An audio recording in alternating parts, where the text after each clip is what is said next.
All right. Well, it's the end of October, almost Halloween.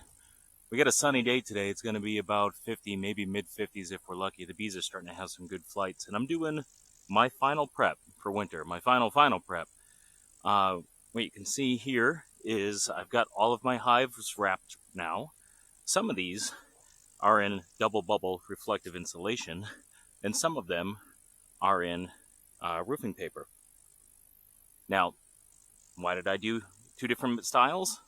Oh, because I ran out of double bubble, and I still had some of the felt paper, the tar paper. So they do act in different ways as well. The double bubble here, what that's going to do is that's actually going to add a layer of insulation where the heat that's generated within the hive is going to stay more readily in the hive. Whereas the black paper, the roofing paper, that's going to have solar gain to it. So it's going to warm the hives up a little bit. So two different things to provide some extra layer of insulation or solar gain for the bees over the winter. Now, something else I've done for some winter assurances as well is right here. This is a mix of peanut butter and baking soda. It's about a 50-50 mix. It's pretty chalky in there. And this is for the mice. The mice will eat this. It is non-toxic for the animals that eat the mice. But when the mice eat this, they will die. It is deadly to the mice. And that won't hurt the foxes and the owls and things like that. So, to help keep the mice at bay a little bit here during the winter, I'm setting these out. And I've actually set them out throughout my house. Now, I've never used them before, so we'll see how they do or not. I do have mouse guards on all of my hives, so this is just kind of an added step. On the front of all of my hives as well, I'm actually seeing still a good amount of yellow jacket activity. Now, I've thought about putting out a borax solution that's deadly to the yellow jackets, but I kind of figure if it's deadly to yellow jackets, it's deadly to my bees as well.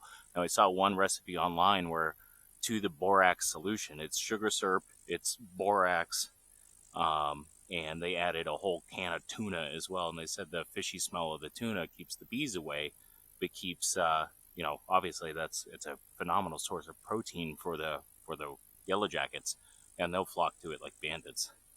I'm actually seeing bees come in with pollen right now on the blue hive over here.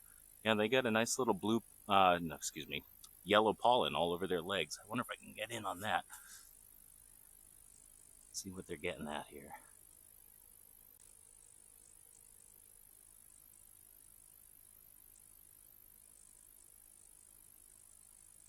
Yellow jacket intruder.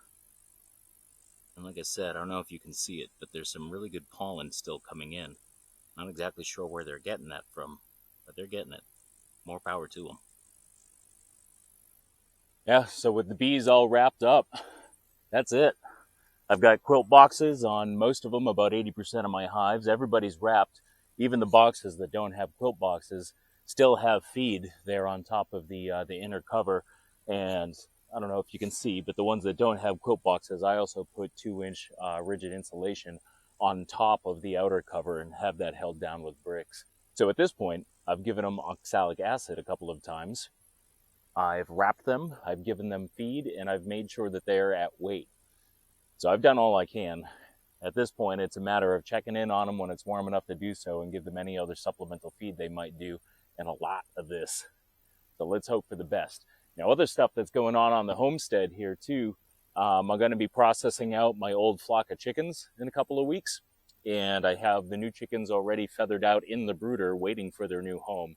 So I'm going to be bereft of chicken eggs until about March or April, but I'm really excited to get the new ones in because my old birds they're almost 3 years old. They're aged out, and they're going to help me.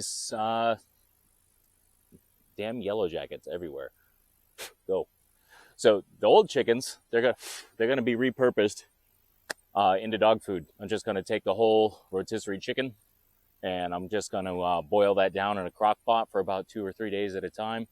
And the dogs can eat everything. They can eat all the skin, the meat, and the bone turns so brittle that it's almost mushy. You can just squish it in between your fingers. So all the bone and the marrow is really good for the dogs as well. Another thing that I started doing last year is I started doing maple syrup as well. So I have about 16 taps on my maple trees here. So if you're not seeing videos about bees soon, you'll probably be seeing me do some stuff here in a couple of months on maple sugar. And that's fun and a crazy amount of work, as I learned last year.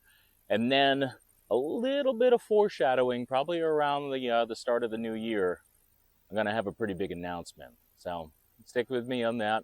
You guys have a great winter. Be well. So at this point, I've given them ox ass.